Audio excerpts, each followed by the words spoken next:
हमारे students Hindi study tips channel में आपका स्वागत है। आज हम बात करेंगे हमारा जो काल चल रहे थे यानी कि टेंस, उनमें मैंने आपको टेंस बताए थे कि वर्तमान काल, भूतकाल, भविष्य काल। तो उसके पार्ट मैंने आपको बताए नहीं थे, शॉर्ट में ही आपको बताए थे उनकी डेफिनेशन और एग्जाम्पल। आज हम उनके जो पार्ट होते हैं, पार्ट के जो पार्ट है, तो सबसे पहला जो हमारा काल आया था वो था हमारा भूतकाल। भूतकाल के टॉपिक पर हम बात करेंगे कि भूतकाल कितने प्रकार का होता है और इसके जो भेद हैं, उनकी डेफिनेशन है, उनमें क्या फर्क है, कैसे मतलब अलग अलग तरीके से उनको समझाया गया है, उनके कैसे एग्जाम्पल हैं, उन सब पर आज हम बात करेंगे कि क्या होता है। तो इस वीडियो को पूरा देखकर आपको ये समझ आएगा कि भूतकाल के भी भेद होते हैं, क्योंकि अगर हमारे पास में भूतकाल का ही कोई अलग से पार्ट का अगर हमारे पास में एग्जाम्पल आ जाता है, हम उसमें कंफ्यूज हो जाते हैं और उस समय में हमें समझ नहीं आता कि इसमें कौन सा काल है, क्योंकि उस समय में हम क्या करते हैं, उसको शॉर्ट रूप से देख लेते हैं। तो मैं इसको खोलकर बता रही हूँ, तो इसकी पूरी जानकारी के लिए आपको ये वीडियो कंप्लीट जरूर देखना है, क्योंकि कंप्लीट नहीं देखने से आपको जो इसमें फर्क है, जो इनके भेदों में जो डिफरेंट है, वो आपको समझ में नहीं आएगा कि इनमें क्या, किस तरीके से कौन सा भेद है और कौन सा काल है। भूतकाल भी कितने प्रकार का होता है? 6 प्रकार का होता है। आज हम बात करेंगे इसकी डेफिनेशन। मैंने आपको पहले भी बताई थी कि जो बीते हुए समय में जो क्रिया की जाती है, यानी कि जो समय बीत गया, पीछे चला गया, उसमें जो हम काम करते हैं और उसमें जितना समय लगा था, उस समय पर हम जो बात करते हैं कि कल किया था, परसों किया था या कब किया था, यानी कि जो पीछे चला गया, उस समय हमने जो काम किया था वो भूतकाल में होता है। और इसके अलावा मैंने आपको वर्तमान की भी डेफिनेशन बताई थी और भविष्य की भी। अब मैं इसमें से आपको फिर से रिवाइज करती हूँ कि काल क्या होता है। काल का अर्थ होता है समय। काल का अर्थ क्या होता है? समय। और जो काल की डेफिनेशन है उसका मैंने बताया था कि जिस समय में अपन जो काम करते हैं, जो क्रिया करते हैं, वही समय क्या कहलाता है? काल कहलाता है। तो इसका जो फर्स्ट टॉपिक है भूतकाल, हम उसके डेफिनेशन पे बात कर रहे हैं, उसके भेद पर बात कर रहे हैं। डेफिनेशन मैंने आपको बता दी है कि बीते समय, यानी कि बीत गया जो समय, चला गया, वो क्या होता है? भूतकाल। अब जो इसका पहला पार्ट आता है, 6 प्रकार का होता है। मैंने आपको बताया कितने प्रकार का होता है ये।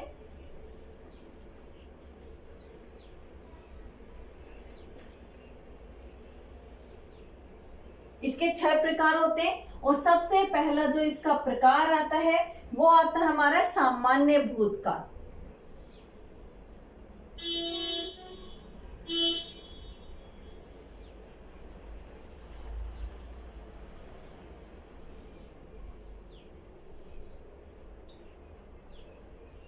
सामान्य भूतकाल में क्या होता है? सामान्य रूप से बीते समय में पूरा होने का संकेत मिलता है, यानी कि जो काम, जो क्रिया बीते समय में सामान्य रूप से पूरी हो चुकी है, जो क्रिया बीते समय में पूरी हो चुकी है सामान्य रूप से, यानी कि उसका संकेत मिल रहा है कि ये काम पूरा हो चुका है, तो वो होता है सामान्य भूतकाल। इसका एक ट्रिक भी है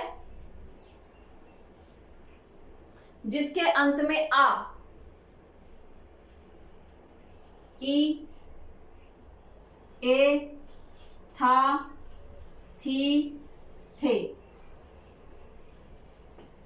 इसकी डेफिनेशन क्या होती है कि बीते समय में जो क्रिया सामान्य रूप से पूरी होने का संकेत हमें मिलता है, यानी कि काम पूरा होने का संकेत, हमें इशारा मिल रहा है कि वो काम पूरा हो चुका है या हो गया है, तो वो हमें सामान्य भूतकाल में पता लगता है। और इसकी जो सिंपल ट्रिक है उसमें आप ये देख सकते हो कि वाक्य के अंत में, जब हमारा वाक्य खत्म होता है, उसके अंत में आ, ई, ए, था, थी, थे आदि शब्द अगर आते हैं, तो वो कौन सी, हमें ये ट्रिक काम आएगी कि कौन सा भूतकाल है? वो सामान्य भूतकाल। एग्जाम्पल के लिए मैं आपको बताती हूं।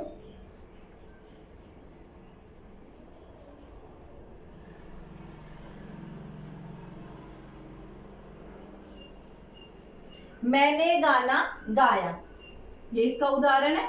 मैंने गाना गाया, ये देखो, ये ज्ञा, इसमें किसकी मात्रा है? आ की ध्वनि आ रही है, तो मैंने गाना गाया, ये कौन सा काल है? भूतकाल। इसी तरीके से दूसरा एग्जांपल दे रही हूं।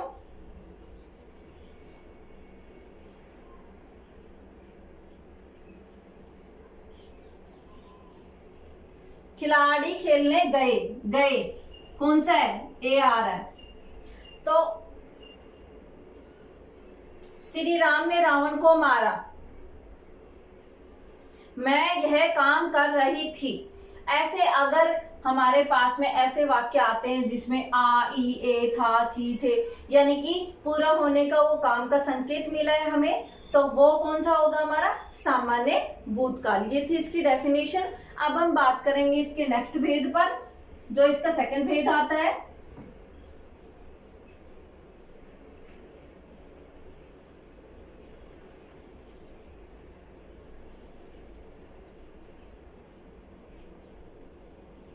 इसका सेकंड भेद है आसन्न काल।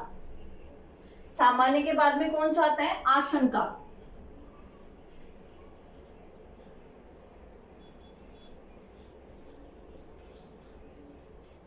आसन्न भूतकाल। आसन्न का मतलब क्या होता है, सबसे पहले हम आसन्न का मतलब देखते कि आसन्न का मतलब क्या होता है। तो इसका मतलब होता है निकट, निकट। आसन्न का मतलब क्या होता है, निकट। जिस क्रिया में अभी अभी या निकट होने का संकेत मिलता है, यानी कि जिस क्रिया में निकट या उस काम को अभी अभी पूरा होने का संकेत मिलता है, वो कौन सा होता है, आसन्न काल। सामान्य काल में क्या था कि सामान्य रूप से वो क्रिया पूरी हो चुकी थी, लेकिन आसन्न काल में क्या है कि किसी भी क्रिया में अभी, या तो अभी वर्ड आएगा, इसकी सिंपल ट्रिक है इसमें, अभी, या तो अभी आएगा या फिर निकट, यानी कि वो उस क्रिया के पास में, यानी कि उसके निकट वो काम पूरा होने वाला है, वो उसके निकट पूरा किया गया है, तो वो काल कौन सा होगा हमारा, सामान्य काल। इसका जो सिंपल ट्रिक है वो है हमारा कि जो क्रिया अभी पूर्ण हुई है, यानी कि अभी के समय में, यानी कि अभी जो थोड़ा समय गुजरा है उसी में अगर वो क्रिया पूरी हुई है, उसी के समय निकट हुई है, तो वो हमारा आसन्न काल होगा। समझ में आया, यानी कि जिसमें सामान्य रूप से जो क्रिया निकट में अभी पूरी हुई है, या अभी हुई है, या कुछ समय पहले हुई है, तो उस क्रिया को हम क्या कहेंगे, आसन्न भूतकाल। है तो पीछे का समय, लेकिन वो अभी अभी पूरा हुआ है। जैसे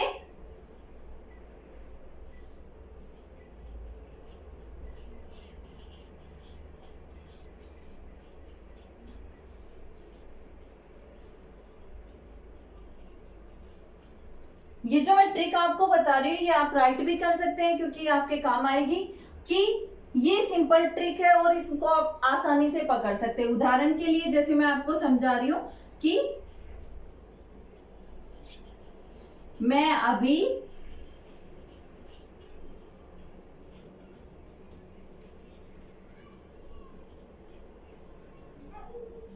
मैं अभी हिसार से आई हूं।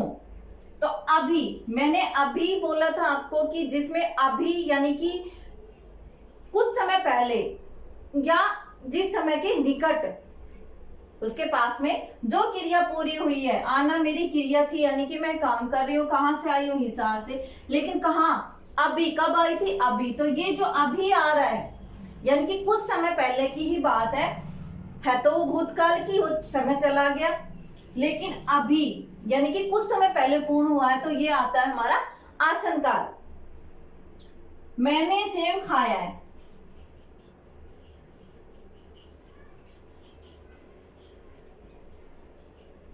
अब मैंने क्रिया कर ली किसकी, सेब खाने की। खाया है यानी कि खा तो चुकी हूं मैं, लेकिन कभी खाया, अभी। तो ऐसे जहां पे वर्ड हमें आते हैं, यानी कि कुछ समय पहले जो हमने घटना देखी है या क्रिया की है, जो घटित हुआ है, वो आएगा हमारा आसन्न काल में। लेकिन जो हमें पूर्ण रूप से, सामान्य रूप से जो क्रिया पूरी हो चुकी थी, वो हमारा आएगा सामान्य भूतकाल में, और जो अभी हुआ है वो आएगा हमारा आसन्न भूतकाल में। अब हम बात करते हैं इसके तीसरे भेद पर।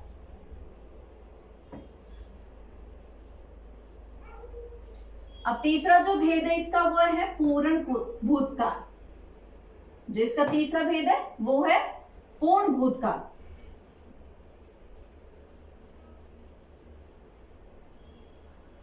आइए अब हम देखते हैं पूर्ण भूतकाल के बारे में कि पूर्ण भूतकाल क्या है और उसकी क्या डेफिनेशन है, क्या उसके एग्जाम्पल है। जो थर्ड नंबर है इसका,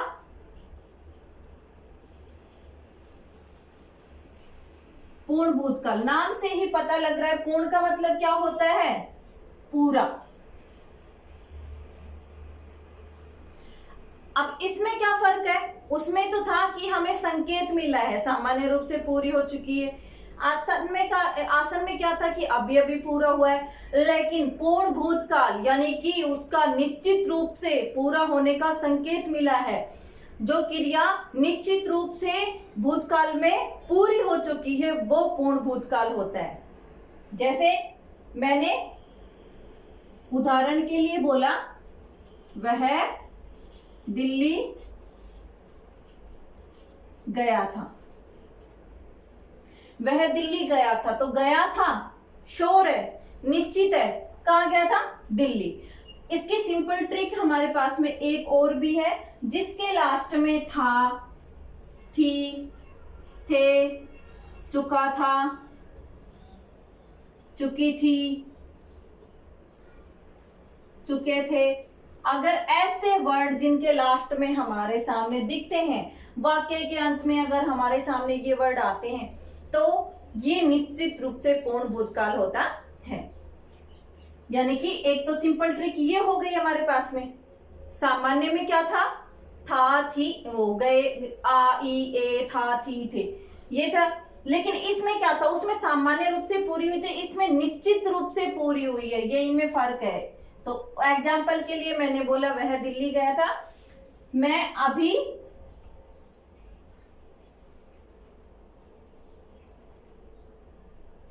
मैंने दूसरा एग्जाम्पल बताया, भारत 15 अगस्त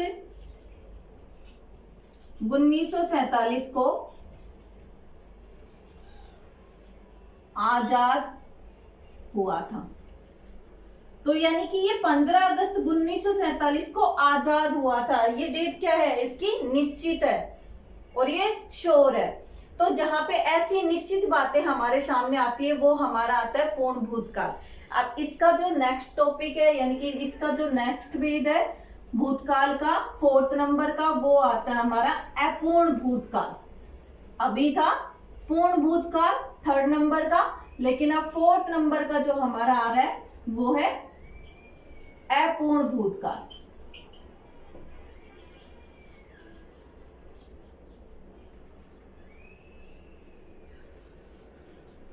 पूर्ण का मतलब क्या था, पूरा, और अपूर्ण का मतलब यानी कि कुछ उसमें डाउट है, काम होने में कुछ संदेह है।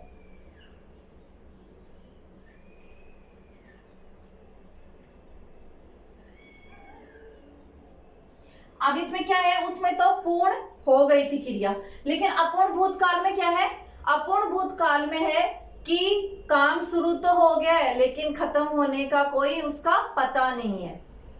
भूतकाल में काम तो हो गया है लेकिन वो कंप्लीट हुआ कि नहीं हुआ उसका पता नहीं है। तो इसका जो वाक्य के अंत में अगर इसकी सिंपल ट्रिक हम देखते हैं, जैसे उसमें था, थी, थे, चुका था, चुकी थी, चुके थे, इसी तरीके से अगर इसमें आता है रहा था, रही थी, रहे थे, अगर आदि आते हैं यानी कि काम तो कर रहे हैं लेकिन वो पूरा हुआ कि नहीं हुआ, अभी अधूरा है, वो ऐसे अगर हमें कंफ्यूजन रहती है, काम तो स्टार्ट हो गया भूतकाल में लेकिन वो कंप्लीट नहीं हुआ, कब होगा वो हमें पता नहीं है, तो ये आता है अपूर्ण भूतकाल। इसकी सिंपल ट्रिक है हमारे पास में रहा था, रही थी, रहे थे आदि, जहां पे हमें हमारे सामने वाक्य के अंत में जहां हमें दिखे तो हम उस पर आंख बंद करके अपूर्ण भूतकाल पर टिक लगा सकते हैं। अब इसके उदाहरण के लिए मैं आपको बता रही हूं कि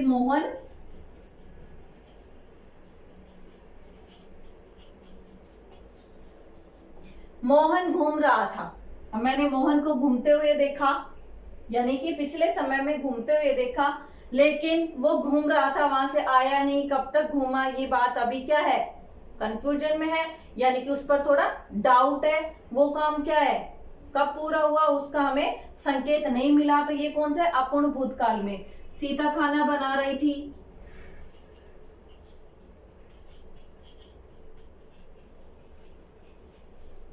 यानी कि वो खाना बना रही थी, कब बना रही थी, उसने काम तो स्टार्ट कर दिया, लेकिन उसके अंत का हमें पता नहीं है।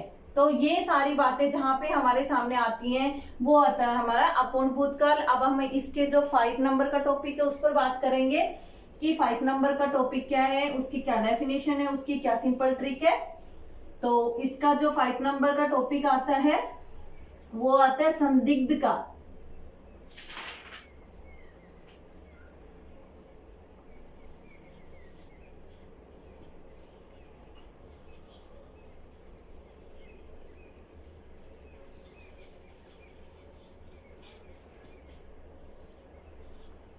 संदिग्ध भूत का, यानी कि संदिग्ध, संदिग्ध का मतलब संदेह। जिस काम में हमें पूरा होने में संदेह है, यानी कि पूरा होगा कि नहीं होगा, ऐसा संदेह हमें मिलता है। काम तो भूतकाल में हो रहा है, लेकिन वो हुआ कि नहीं हुआ, अगर ऐसा संदेह हमें मिलता है वो होता है संदिग्ध काल। अभी हमने पढ़ा था अपूर्ण काल, उसमें क्या था कि काम स्टार्ट हुआ था, पूरा होने का उसमें कोई संकेत नहीं था, लेकिन इसमें क्या है, हमें संदेह मिलेगा, यानी कि वो काम पूरा हुआ है कि नहीं हुआ, कि हो रहा है। तो इसकी जो सिंपल ट्रिक है वो हमारे पास में है कि जिस वाक्य के अंत में गा, गे, गी,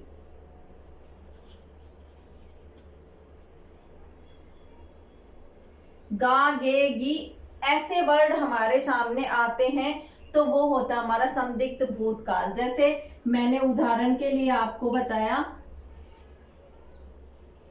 वह क्रिकेट खेल रहा होगा। मैंने आपको बताया कि वह क्रिकेट खेल रहा होगा, होगा यानी कि क्रिकेट तो खेल रहा है, होगा शायद हो भी सकता है और नहीं भी हो सकता, क्या है, संदेह है।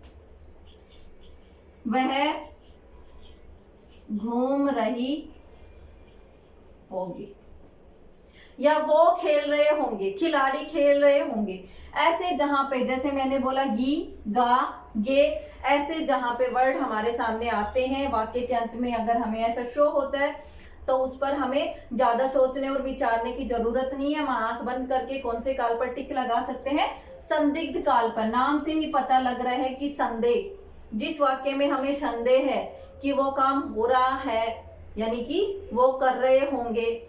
तो जहां पे अगर हमारे सामने ऐसे वर्ड आते हैं या ऐसे डाउट फील होता है तो वो हमारा होता है संदिग्ध भूतकाल। अब हमारा जो इसका लास्ट का जो भेद आता है वो आता है नंबर 6, और उसका नाम है हमारा हेतु, हेतु मद भूत का। 6 नंबर का जो सबसे लास्ट टॉपिक है हमारा,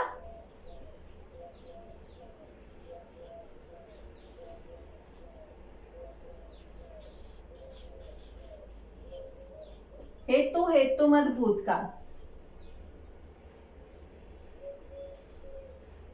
अब ये हमारा आता है सबसे अलग टॉपिक, यानी कि काम तो हो रहा है, काम तो शुरू हो गया, लेकिन उसको पूरा करने से पहले, वो पूरा होने वाला ही था, उस समय से थोड़ा सा पहले किसी दूसरे काम की वजह से वह काम रुक गया, यानी कि जो क्रिया हम कर रहे हैं वो अचानक से किसी दूसरी क्रिया की वजह से पूरा नहीं हो पाया, तो वो होता है हमारा हेतु, हेतु मद भूतकाल। इसमें एग्जाम्पल के लिए कोई वजह आ सकती है, यानी कि कोई रीजन आ सकता है, दूसरा काम हमारे सामने आ सकता है।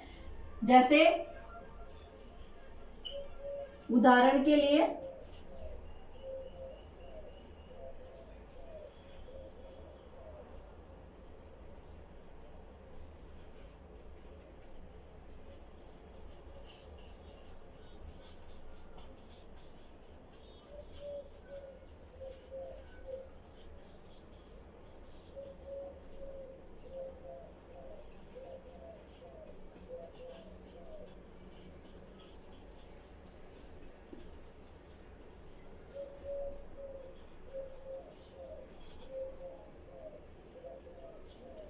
मैंने लिखा मैं अभी हिसार जा रहा था पर गाड़ी आने में देर हो गई तो मैं नहीं जा पाया।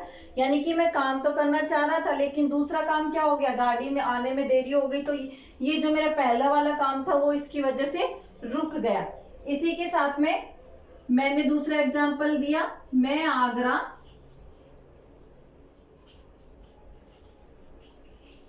जाती तो ताजमहल देखती। मैंने लिखा मैं आगरा जाती तो ताजमहल देखती, यानी कि अगर आगरा जाती तो ताजमहल देखती। तो यानी कि ये ताजमहल देखने की जो क्रिया थी वो किस पर अटक गई, जाने की क्रिया पर, आगरा जाने की क्रिया पर।